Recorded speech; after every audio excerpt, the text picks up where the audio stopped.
اور اللہ تبارک و تعالیٰ نے قرآن پاک میں یہ فرمایا ہے قل بفضل اللہ وبرحمتہ فبذلک فلیفرحوا، اے محبوب آپ فرمائیں کہ جب اللہ کا فضل اور اس کی رحمت تمہارے پاس آئے تو خوب خوشیاں مناؤ۔ اللہ کا فضل اور اس کی رحمت جب آئے تمہارے پاس تو کیا کرنا ہے؟ تو اللہ کی رحمت کیا ہے؟ وما ارسلناک الا رحمتا للعالمین، اپنے محبوب کے لیے اللہ فرما رہا ہے کہ اے محبوب ہم نے آپ کو سارے جہانوں کی رحمت بنا کر بھیجا۔ تو جو لوگ ہم سے یہ سوال کرتے ہیں میلاد شرک ہے، میلاد کفر ہے، میلاد بدعت ہے، فلاں فلاں چیزیں، اکثر ہم ان سے یہ کہتے بھی ہیں کہ میلاد مبارکہ حضور صلی اللہ تعالی علیہ وسلم کے آنے کا تذکرہ کرنا، پیدا ہونے کا ذکر کرنا، یہ شرک کو کاٹنے والا عمل ہے، شرک کو ختم کرنے والا عمل ہے، اس لیے کہ حضور صلی اللہ تعالی علیہ وسلم کی پیدائش کا ذکر کرتے ہیں نا۔ میلاد کا مطلب کیا ہے؟ پیدا ہونا، جنم دن کو میلاد کا دن، یوم المیلاد کہا جاتا ہے عربی میں۔ تو حضور پاک صلی اللہ تعالی علیہ وسلم کی پیدائش کا دن منا کر سنی یہ بتاتے ہیں کہ وہ خدا نہیں ہے، وہ پیدا ہوئے ہیں۔ جو پیدا ہوتا ہے وہ خدا نہیں ہوتا ہے، تو شرک کو ختم کیا جا رہا ہے۔ شرک اس وقت ہوگا جب خدا کی طرح بنا لے، کسی اور کو خدا کے برابر بنا لے، تب کیا ہو جائے گا؟ تو اب ان کے متعلق ہم کو گمان ہے تم میلاد کیوں نہیں مناتے ہیں؟ حضور صلی اللہ تعالی علیہ وسلم کو تم خدا سمجھتے ہو کہ وہ پیدا نہیں ہوئے تھے؟ اگر تم خدا سمجھتے ہو تو شرک تم کر رہے ہو، ہم نہیں۔ ہم میلاد مصطفیٰ منا کر کے بتاتے ہیں میرا محمد خدا نہیں ہے۔ اے عقل والو، میرا محمد خدا نہیں ہے، مگر دلوں میں یہ نقش کر لو کہ وہ خدا سے جدا نہیں ہے۔ میں مانتا ہوں اے عقل والو۔ خیر، یہاں پر یہ ضمناً ذکر آیا اس آیت کریمہ کا، تو دسترخوان کا ذکر آیا ہے، تو اللہ تبارک و تعالیٰ نے اس میں اس خاص دسترخوان کا ذکر فرمایا۔ ویسے جو یہ سورہ شروع ہوتی ہے، سورہ مائدہ جہاں سے شروع ہوتی ہے، اللہ تبارک و تعالیٰ نے کئی احکام اس میں بیان فرمائے۔ اس میں ایک بڑی آیت آئی ہے، یہودی کہتے ہیں اگر ایسی آیت ہمارے دین میں آئی ہوتی، ایسی آیت ہماری کسی کتاب میں آئی ہوتی تو ہم تو اس کو پوری دنیا کی عید مناتے ہیں۔ وہ کون سی آیت ہے؟ اللہ تعالیٰ نے اسی سورہ مائدہ میں فرمایا الیوم اکملت لکم دینکم واتممت علیکم نعمتی ورضیت لکم الاسلام دینا۔ اللہ فرماتا ہے یہ آیت جو ہے روایات میں ہے کہ حجۃ الوداع کے موقع پر نازل ہوئی۔ حجۃ الوداع جانتے ہیں؟ حضور پاک صلی اللہ تعالی علیہ وسلم کا آخری حج، جو اللہ کے نبی صلی اللہ تعالی علیہ وسلم نے اپنی زندگی پاک کا آخری حج فرمایا، وہی ایک حج ثابت ہے۔ اس حج کے موقع پر یہ آیت نازل ہوئی اور قرآن کی سب سے آخری آیت اس کو بتایا گیا، قرآن کی لاسٹ آیت۔ 23 سال ہو چکے تھے قرآن کو اترتے ہیں، اور آخری آیت تھی یہ جس میں اللہ فرما رہا ہے آج کے دن میں نے الیوم اکملت لکم دینکم، آج کے دن میں نے تمہارا دین کمپلیٹ کر دیا، دین ہمارا مکمل ہو گیا، دین میں اب کوئی شوشہ باقی نہیں ہے۔ کوئی نہیں کہہ سکتا کہ ادھورا ہے ابھی دین، یا بعد میں کوئی اور آئے گا اور اس کو پھر کمپلیٹ کرے گا، ایسا نہیں۔ اللہ نے قرآن میں فرمایا میں نے آج کے دن تمہارا دین مکمل کر دیا، وَأَتْمَمْتُ عَلَيْكُمْ نِعْمَتِي، اور میں نے اپنی نعمتیں تم کو تمام کر دی۔ یعنی دین اسلام یہ پورا جو ضابطہ دیا ہے، ایک نظام دیا ہے، اللہ فرماتا ہے یہ مکمل نعمتیں دے دیا۔ وَرَضِيتُ لَكُمُ الْإِسْلَامَ دِينًا، اور اللہ فرماتا ہے میں تمہیں اسلام دے کر راضی ہوا۔ یہ والی جو بات ہے کہ تمہارا دین کمپلیٹ ہو گیا، یہ پچھلی امتوں میں کسی کو نہیں کہا گیا ہے، نہ موسیٰ علیہ السلام کی کتاب میں، نہ داؤد علیہ السلام کی کتاب میں، نہ ابراہیم علیہ السلام کے صحیفوں میں، کہیں پر بھی یہ بات نہیں آئی کہ آج تمہارا دین کمپلیٹ ہو گیا۔ نہیں، ان کو دین دیا جا رہا تھا، کتابیں دی جا رہی تھی، کچھ چیزیں باقی تھی تو کہا جاتا کہ اگلے نبی اس کو کمپلیٹ کریں گے، اس کے بعد پھر دوسرے رسول آئیں گے، دوسرے رسول کے بعد پھر بعد میں جو رسول آئیں گے وہ اپنی پچھلی شریعت کو ختم کرتے ہیں۔ مثال کے طور پر حضرت آدم علیہ السلام کی شریعت میں، آدم علیہ السلام کی شریعت میں کچھ چیزیں جائز تھی، بعد میں حضرت نوح علیہ السلام کے آتے ہی وہ چیزیں حرام ہو گئیں. بھائی اور بہن کا نکاح حضرت آدم علیہ السلام کی شریعت میں جائز تھا. وجہ یہ ہے کہ انسانوں کی ابتدا ہی اس وقت ہے، دوسرے کہاں سے ہوتے ہیں؟ آدم علیہ السلام کی جو اولاد تھی ان میں سے ایک دوسرے کا نکاح جائز تھا. بعد میں جب انسانوں کی تعداد بڑھ گئی تو پھر یہ حرام قرار دے دیا گیا. پھر بہنوں سے نکاح نہیں، یہ شریعت کو، پہلی والی شریعت کو ختم کر دیا گیا. نوح علیہ السلام کی شریعت میں کچھ چیزیں جائز تھیں، پھر اس کے بعد آنے والے نبیوں میں اور آگے آنے والے حضرت ابراہیم علیہ السلام کی شریعت میں وہ چیزیں ختم کر دی گئی. ابراہیم علیہ السلام کی شریعت میں کچھ چیزیں جائز تھیں، اس کو بعد میں آتے ہوئے موسیٰ علیہ السلام، عیسیٰ علیہ السلام کی شریعتوں میں ختم کر دیا گیا. تو ایسے ہی ایک حکم تھا اور اس کو بعد والے رسول آ کر ختم کرتے. اخیر میں آئے محمد الرسول اللہ صلی اللہ علیہ وسلم، اور میرے آقا صلی اللہ تعالی علیہ وسلم پر یہ قرآن اترا، اور اس کے بعد پھر یہ اعلان ہو گیا، آئی نئی حکومت، سکہ نیا چلے، عالم میں رنگ بدلا، صبح شب ولادت. اب حضور پاک صلی اللہ تعالی علیہ وسلم کے آنے کے بعد پچھلی امتوں کے ساری شریعتیں منسوخ ہو گئی، ختم ہو گئی. حکم چلے گا تو صرف اور صرف قرآن عظیم کا ہوگا. اب یہ کمپلیٹ کرنے والی کتاب آ گئی. ہم نے آج کئی جگہ پر یہ تلاوت کی ہے، وہ مصدقا لما بین یدیہ، یعنی یہ قرآن نئی کتاب تو ہے، حضور صلی اللہ تعالی علیہ وسلم پر اتاری گئی، لیکن پچھلی کتابوں کی یہ تائید کرتا ہے اور تصدیق کرتا ہے. تورات کا، انجیل کا، ایسا نہیں کہ پورا انکار کر دے وہ کتابیں ہی نہیں تھی، نہیں، قرآن ان کتابوں کی تصدیق کرتے ہوئے آیا ہے، ان رسولوں کی تصدیق کرتے ہوئے آیا ہے. قرآن کو ایسا آپ نہ سمجھیں کہ قرآن آنے کے بعد وہ کتابیں سچ تھی نہیں، ہمارا ایمان ہے ان کتابوں پر، تورات پر، انجیل پر، زبور پر، لیکن ان کتابوں پر جو اللہ نے اپنے نبیوں پر اتارا تھا، ان کتابوں پر نہیں جو انہوں نے بنا لیا. جو اللہ تعالیٰ نے اپنے نبیوں پر اتارا تھا وہ کتابوں پر ایمان رکھنا، یہ تو ہمارے ایمان کا حصہ ہے.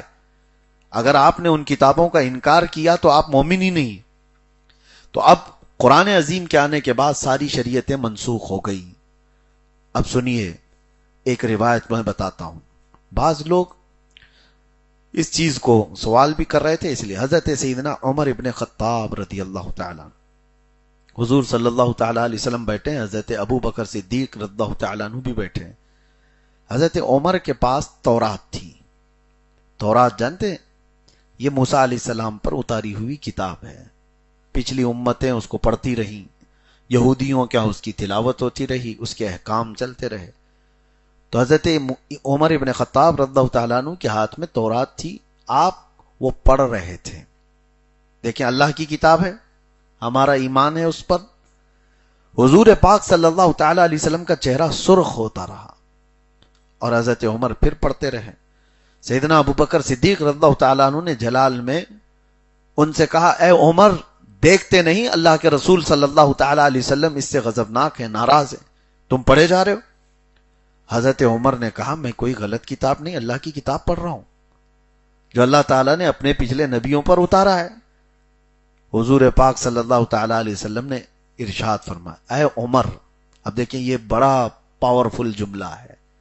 جو لوگ ان کتابوں میں سے بھی کچھ نکالنے کی کوشش کرتے ہیں کہ اس پر بھی عمل کر لیں گے، اس پر بھی عمل کر لیں گے، ان کے لیے رسول پاک صلی اللہ تعالیٰ علیہ وسلم فرماتے ہیں، قسم رب ذوالجلال کی عمر، اگر موسیٰ آج زندہ ہوتے تو وہ تورات نہیں میری شریعت کو فالو کرتے. اگر موسیٰ علیہ السلام زندہ ہوتے تو وہ میری شریعت کا اتباع کرتے، نہ کہ تورات کو. تو جس پر اترا ہے، جس پر اتاری گئی ہے تورات، اس کے بارے میں حضور فرما رہے ہیں. اور پھر حضرت عمر فاروق نے بند کر دیا. میرے عزیزو، اسی طرح کی بات حضرت عبداللہ بن سلام، ایک صحابی یہودی تھے وہ، اور ایمان لائے. مدینہ طیبہ کے بڑے عالم تھے، یہودیوں کے عالم. اور وہ جب اسلام لائے تو انہوں نے بہت ساری چیزیں ریسرچ کیا تھا. ظاہر سی بات ہے وہ پڑھے لکھے ہوئے تھے، بہت ساری نشانیاں بھی دیکھے تھے. پھر جب اسلام بھی لائے تو حضور صلی اللہ علیہ وسلم کی بارگاہ میں یہ عرض بھی کیے تھے کہ آقا، میں یہودیوں میں جب تھا تو عالم تھا، دعا فرمائیں کہ ایمان لانے کے بعد مسلمانوں میں بھی ویسا ہی علم مجھے ملے. تو اللہ کے رسول صلی اللہ علیہ وسلم نے ان کے لیے دعا فرمایا اور ان کو حبر الامہ کہا گیا، پوری امت کا عالم دین عبداللہ بن سلام۔ سنیے، ہوتا یہ تھا کہ یہودی مذہب میں یعنی تورات کے اس شریعت کے اعتبار سے سنیچر کے دن شکار کرنا حرام، شریعت موسوی میں سنیچر کو شکار کرنا حرام۔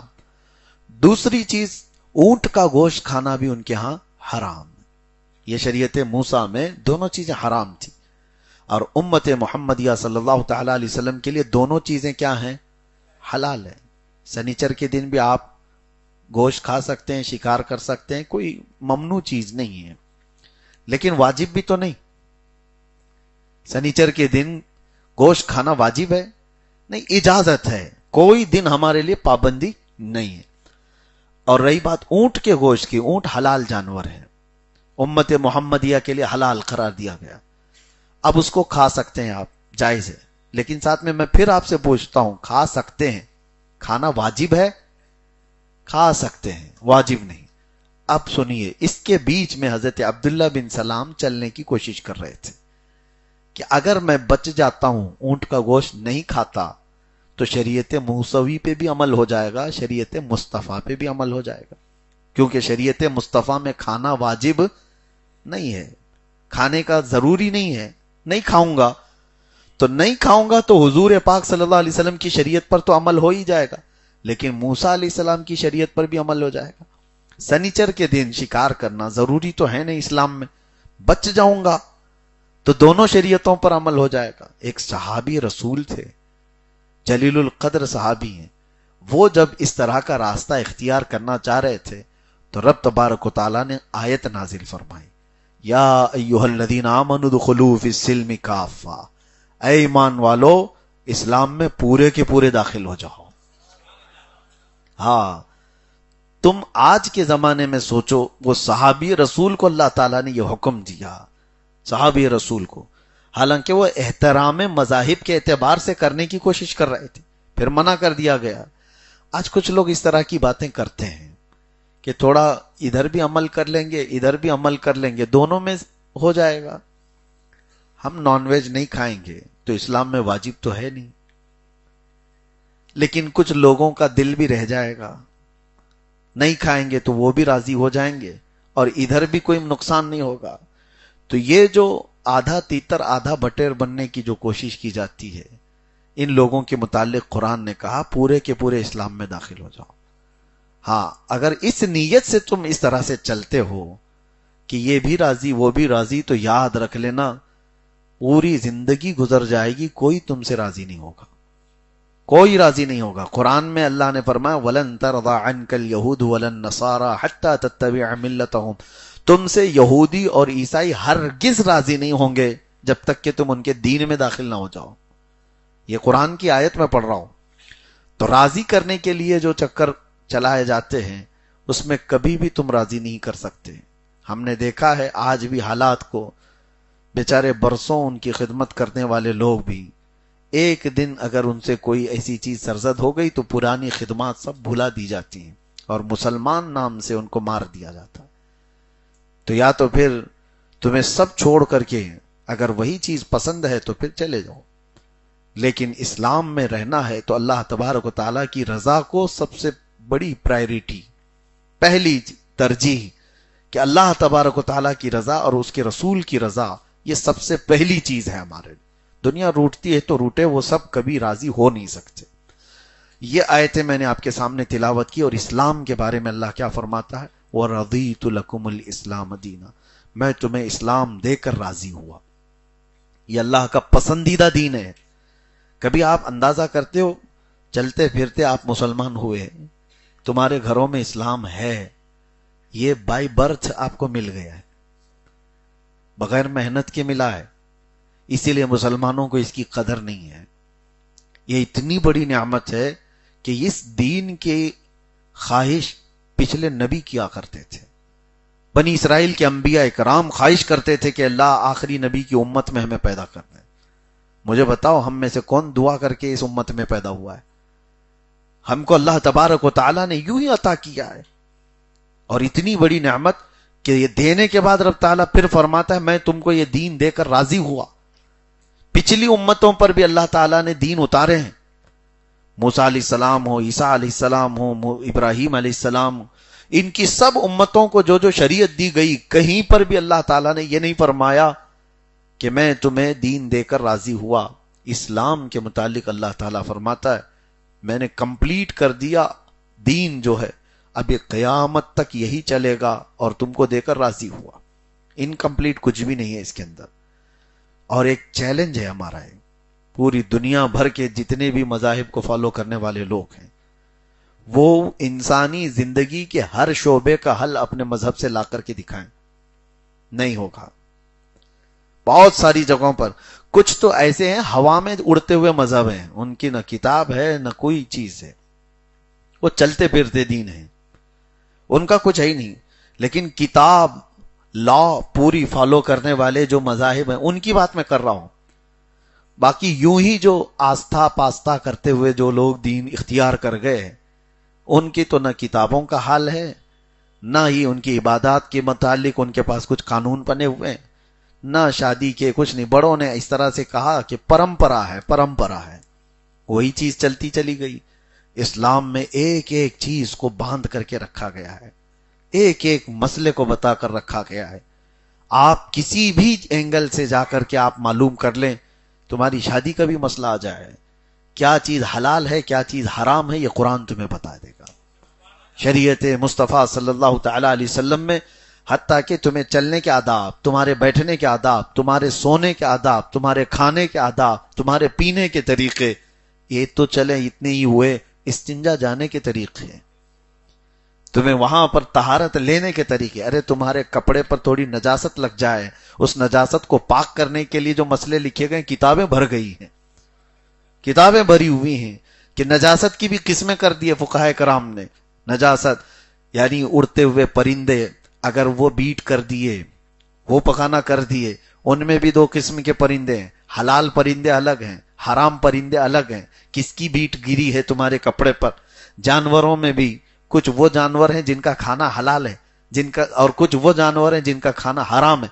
کون سے جانور کا تھوک لگا، کون سے جانور کا پیشاب لگا، کون سے جانور کی لید لگی، سب کے مسائل یہ فقہ اسلام میں بتائے گئے۔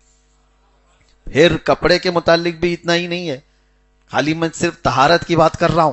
نجاست لگی، اگر پیشاب پخانا یا کسی کا جوٹا لگا ہو جانوروں کا، تو اس کو پاک کرنے کے طریقے بھی الگ الگ، یعنی کون سے کپڑے پر لگی ہے، پتلا کپڑا ہے کہ موٹا کپڑا ہے، جاڑا کپڑا ہے، اور اس کے بعد پھر اگر چھوٹی نجاست ہے تو اس کی کتنی مقدار لگی ہو تو کتنے اس سے پاک ہو جائے گا، بڑی نجاست لگی ہے پخانا وغیرہ تو کتنا دھونے سے پاک ہوگا۔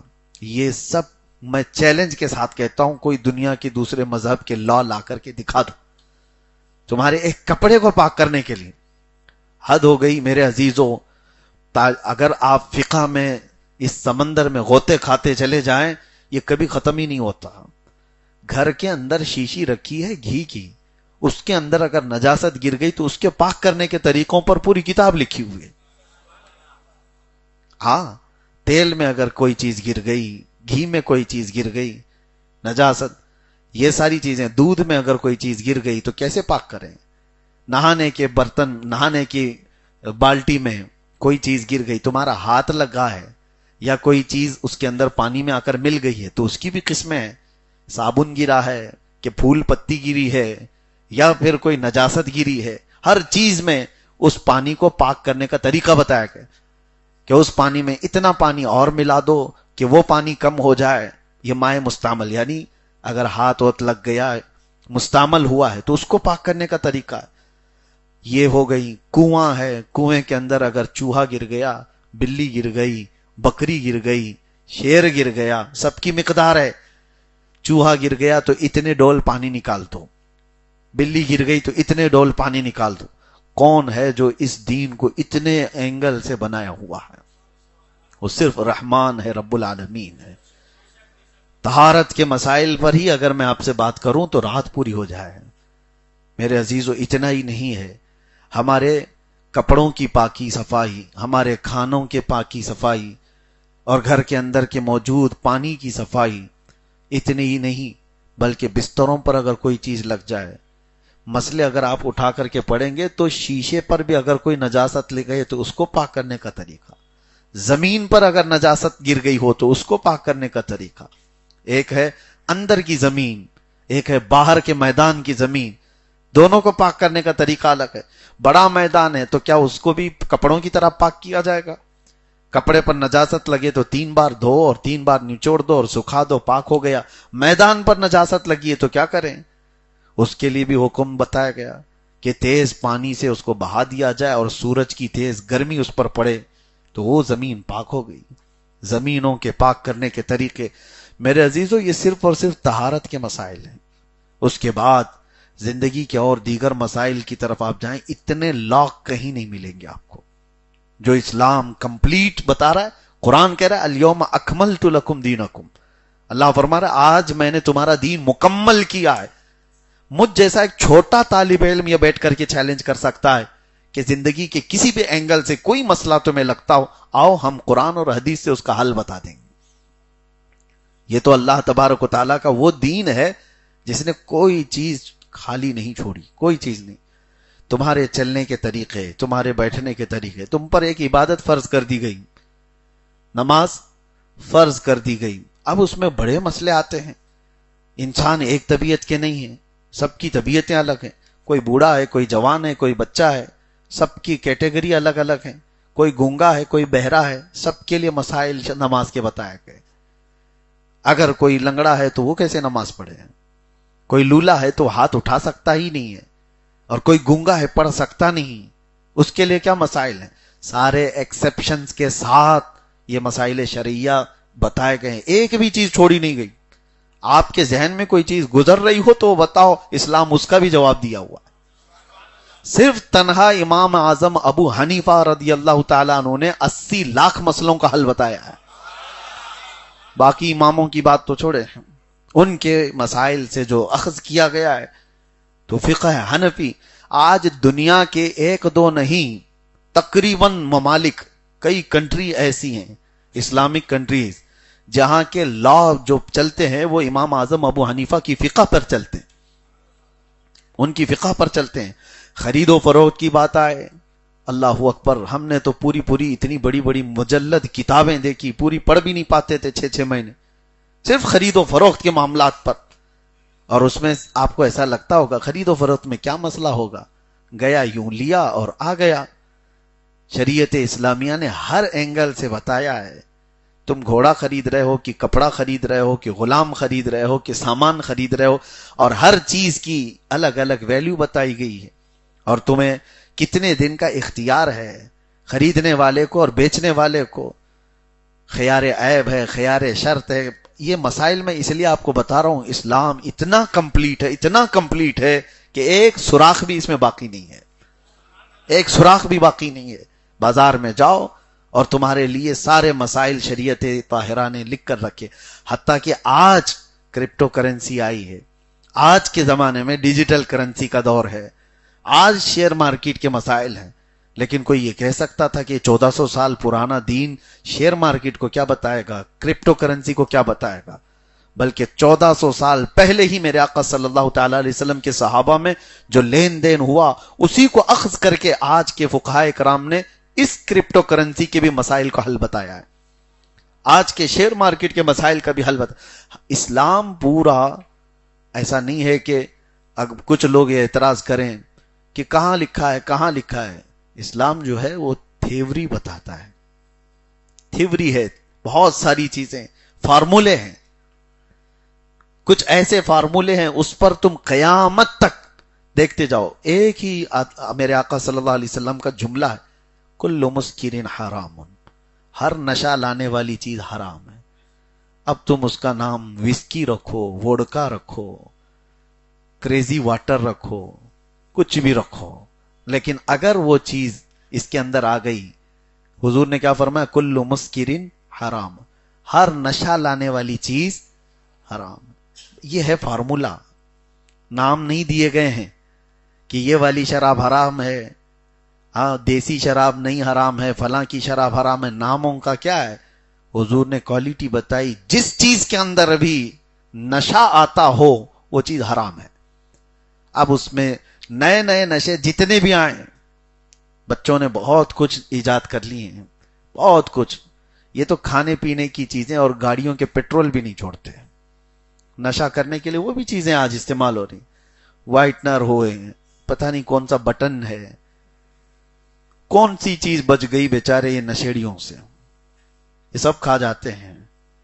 میں تو یہاں تک دیکھا کہ جیل کے اندر چرس گانجا نہیں مل رہا ہے، بہت پابندی، حالانکہ سب آتا ہے، سب چیزیں پاس ہوتی ہیں، اور خاکی لوگ ہی لے کے آتے ہیں۔ کئی مرتبہ ایسا ہوا کہ جو ایڈکٹڈ ہیں ان کو نہیں ملتی چیز، تو حد ہو گئی۔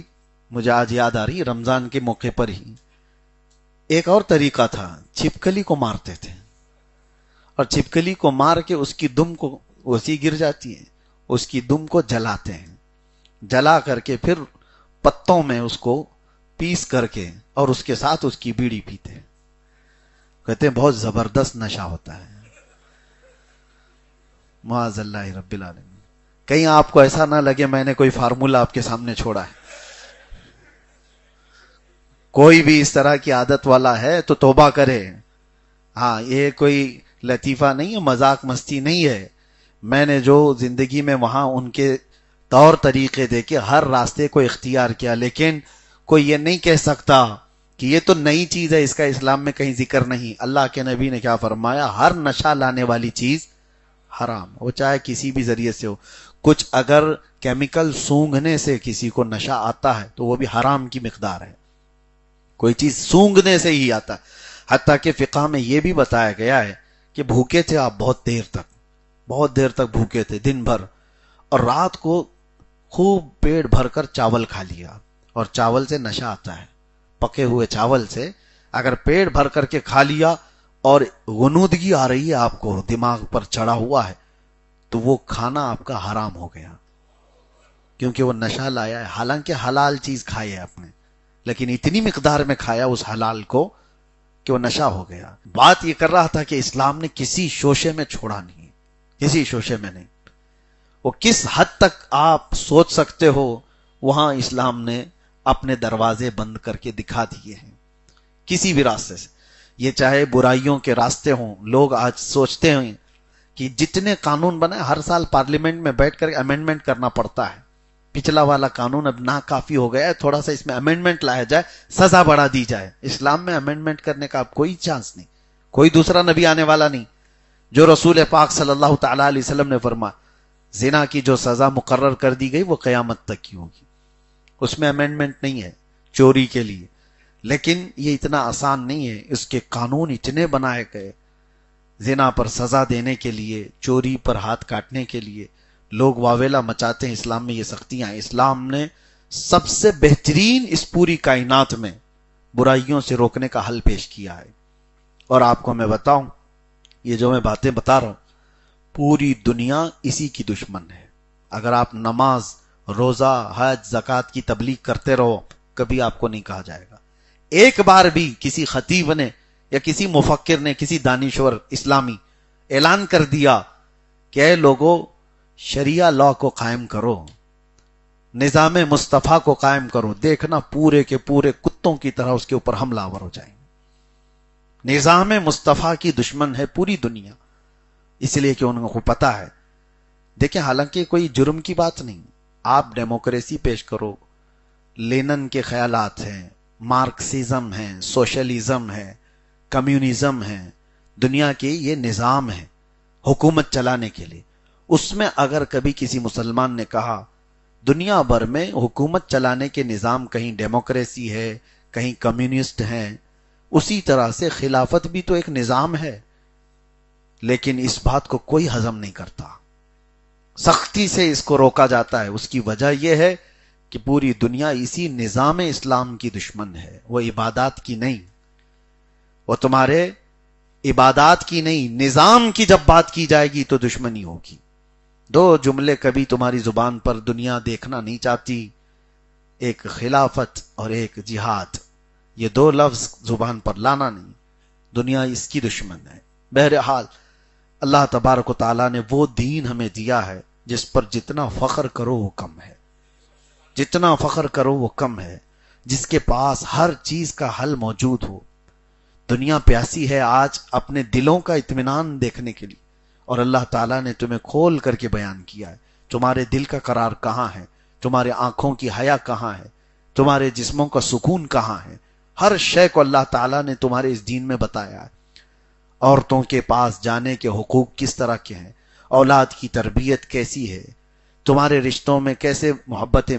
مجھے تو حیرت ہوتی ہے، امریکہ والے کچھ ہمارے پاس بات کرتے ہیں، کہتے ہیں وہاں پر ایک دن منایا جاتا ہے، وہ گرینڈ فادر گرینڈ مادر جو ان کے ہوتے ہیں، دادا یا دادی، بچے اگر ان کو دیکھنے کے لیے آ جائیں تو وہ ان کی عید کا دن ہوتا ہے، یعنی پورا گھر سجا دیتے ہیں کہ پوتا آیا یا پوتی آئے۔ میں نے پوچھا یہ کیا دن ہے، یہ grand father day grand mother day یہ کتنے ڈے کیا ہیں؟ کہا کہ ہوتا یہ ہے کہ وہ زندگی بھر کبھی اپنی اولاد کو دیکھ ہی نہیں پاتے، یہ نظام ہی نہیں ہے۔ جیسی ہی بچہ تھوڑا سا بڑا ہو گیا تو ماں باپ سے بھی وہ دور ہے۔ یہ اللہ کا بڑا احسان ہے کہ ابھی ہماری روایات باقی ہیں اور ہم جوائنٹ رہتے ہیں، بھائیوں کو دیکھتے ہیں، ماں باپ کو دیکھتے ہیں، دادا دادی نانا نانی۔ یہ تو تصور ہی ختم ہو گیا، اور دنیا نے نظام، ہر نظام پر حملہ کیا ہے، شادی کا تصور ختم ہو جائے۔ اسی لیے وہاں پر یہ رواج قرار دے دیا گیا کہ لیونگ، یہ جو ہے لیو ان لیونگ کیا ہے، یہ ریلیشن، یہ تمام چیزیں یہ صرف اور صرف شیطانی تمام ان ہتھ کنڈوں کو پروموٹ کرنے کی ایک سازش۔ کتنے ایسے بچے ہیں جن کو ان کے باپ ہی نہیں معلوم، بہت ہیں۔ اور کیوں اس کو ختم کیا جا رہا ہے؟ اللہ کے نبی صلی اللہ تعالی علیہ وسلم کی شریعت طاہرہ کو ختم کرنے کے لیے L G B T community کو بہت زیادہ پروموٹ کرنا۔ اس کی وجہ کیا ہے؟ کہ نظام ختم ہو جائے۔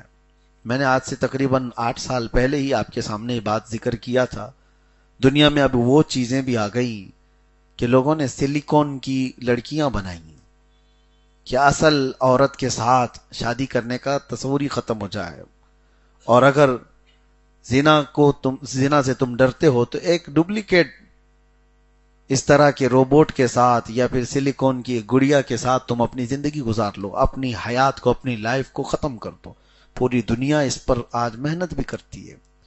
نظام اسلام تنہا وہ نظام ہے جو ان تمام بے حیائیوں سے نکال کر انسان بناتا ہے، اور وہ دنیا ہے جو انسان کو جانور بنانا چاہتی ہے۔ تمہارے کپڑے اتار دو، جیسے جنگل میں جانور رہتے ہیں ویسے تم بھی رہو، ننگا رہنا یہ جانوروں کی فطرت ہے، انسان کی فطرت نہیں۔ انسان با حیا ہے، جانوروں کی فطرت ہے، ان کے یہاں ماں بہنوں کا کوئی رشتہ نہیں ہوتا۔ بڑے ہونے کے بعد ماں کے ساتھ بھی وہ ملاقات کر لے، بہن کے ساتھ بھی کر لے، اس کے وہاں رشتوں کا وہ نہیں ہوتا۔